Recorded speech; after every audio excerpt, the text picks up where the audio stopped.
It's loud. Anyway, just woke up, hadn't had any coffee. Thought I'd get on here and talk a little bit about the last thought I had in my mind before I woke up. And I'm going to talk a little bit today about tithing. Tithing. You know, it's a funny thing that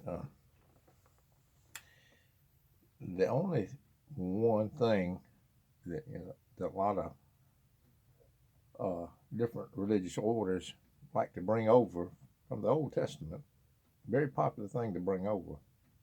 One thing that they don't nail to the cross and take out of the way of the child of grace is the tithing. I found that to be. They'll bring it on over, put it in your way. But I had this experience one time along my journey down here below. I was attending this little religious order. I don't ever use names because it's a small town here. A religious order, and we were just starting out. I had just gotten through with one of my prodigal son adventures, thinking I got saved again. So I was all turned over a new leaf. And anyway, I was going to we were meeting in kind of a little prayer group, and it turned into one fellow was going to be the boss and start a supposed I don't even like to use the word a church, but that's what they were constituting a church. Well, the church in the Bible is the body, but the body, the church, the body. So, but they were constituting a little meeting there and turned it into we started out just a Bible study and then turned into a big chief. One fellow took over and who calling the shots. But anyway,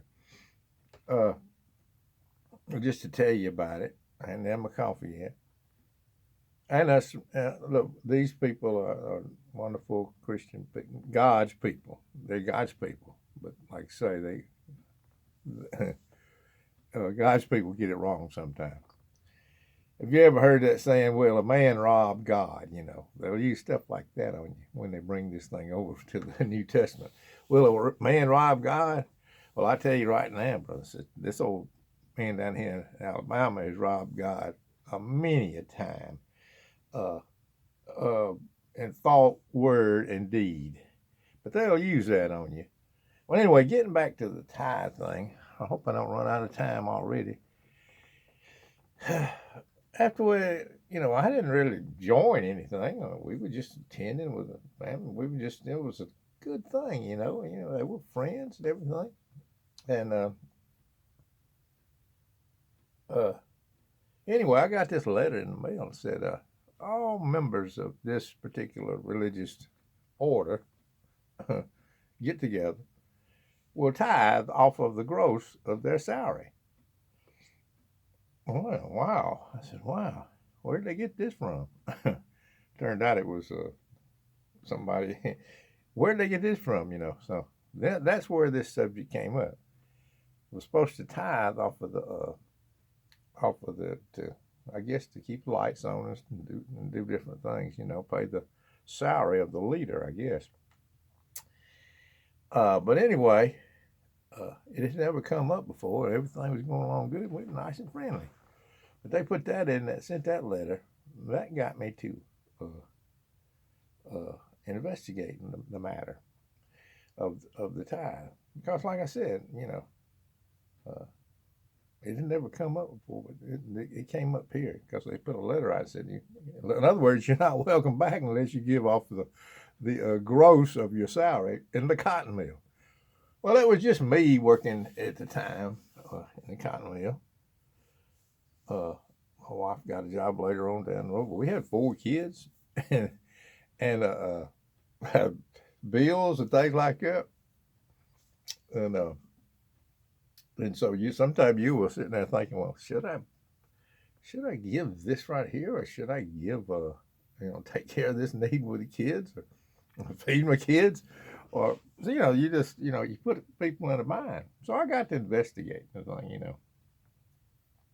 And I began to see all these scripture where the law was taken out of our way, and it was because we couldn't and didn't do it. So and then I stumbled, I got to talking with this old fellow down at the cotton mill. He was a wise old man. I got to talking about it. He was sitting up there laying up on this slasher, and he was laying it in. And he's making had all these threads in his hand, and he was working this slasher. He laid it out for me. He said I was being played, basically I was being played. And he gave me this text where Paul was taking up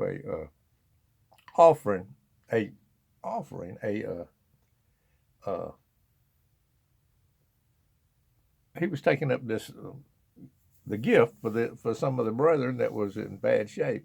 I guess it was in Jerusalem. I'm not sure exactly, but anyway, I don't want to get into that. The point was what he said when he was taking up this offering, he said, "Let every man according as he purposed in his heart, so let him give, not grudgingly, or of necessity, for God loveth a cheerful giver."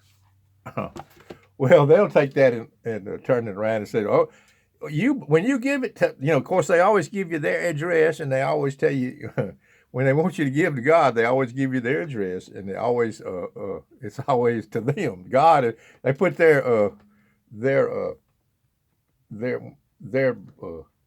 when you're giving to God, when you're giving to us, you're giving to God. That's the way they look at it. Well, anyway, not grudgingly or of necessity. I want you to catch that word right there. Of necessity or of compulsion. Paul was telling in his giving instructions, don't compel anybody to do things. It's not even necessary. Don't they make it this is a necessity now. You have to give, but no, that goes back under the law. That goes under the arm twisting. And you know what happens, brothers and sisters, when you make giving of any kind to any kind of a situation. I don't care how bad the need is. You make it a necessity.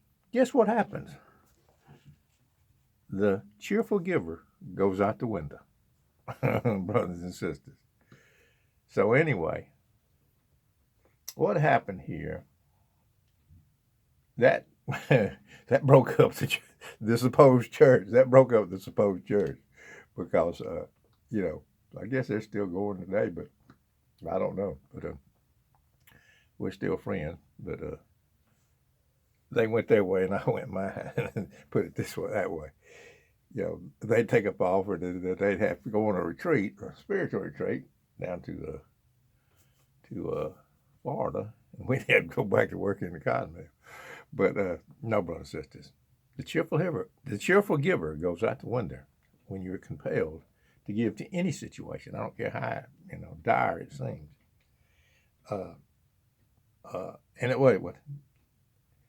Or of necessity. See? But anyway, this is what happened.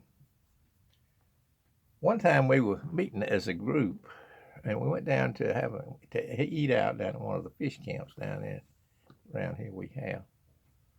Well, this poor woman comes out, and she's trying to wait on everybody in our little group. Well, it wasn't a little group. It was,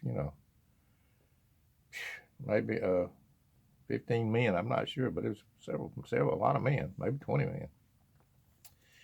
And this woman was trying to wait on all of us down at this fish camp. And the fish wasn't getting cooked in time, and she was you could just tell she was under great pressure. Poor little old lady.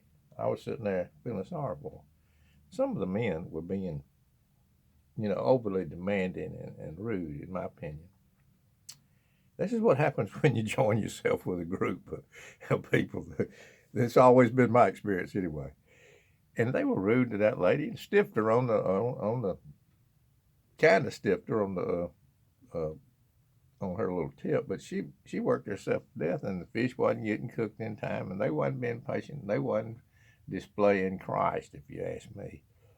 But anyway, to this day, when I go out to eat, I always leave a big fat tip.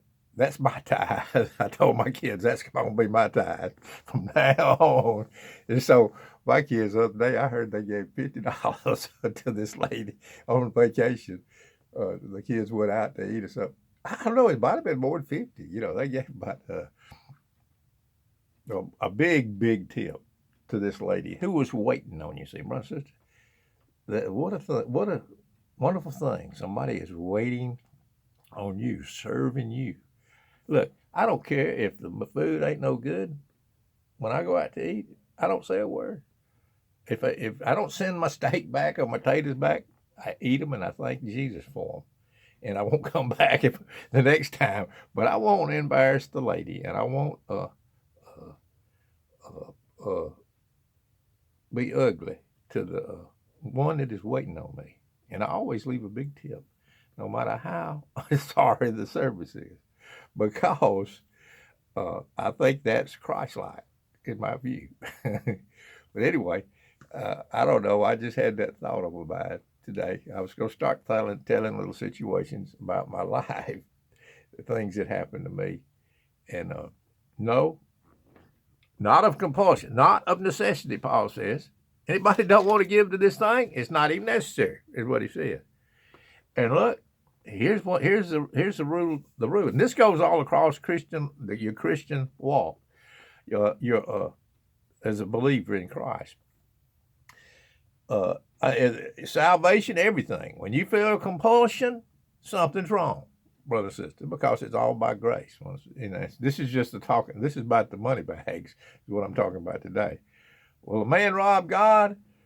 They use that on you out of the Old Testament. Yes, brother and sister, I've robbed God many a time. I'm in total 100% debt to the Lord Jesus Christ. And that's the way it is. But thank God, he's merciful to us robbers, us poor sinners out there. But like I say, no, my kids give a big tip to this day when they go out. That's their tithe. When they go out and other people wait on them. And anyway, that's just the little message I was going to bring this morning. I thought about it when I was woke up. And I try to bring some other little things, you know, talk about other things that happen in my sojourning down here below. God bless all those people that went before me. It's all by grace, and it's all by the wonderful, rich mercy of God that anybody, and I mean anybody, will be there where he is in the world to come. But anyway, peace and love to Miss Old Boy down here in Alabama. I might play this one more time. I got time. They don't make them like they used to. We used to ride. They used to have those going up down the road, the snow cap and everything. Peace and love, Miss Old Boy down here in Alabama.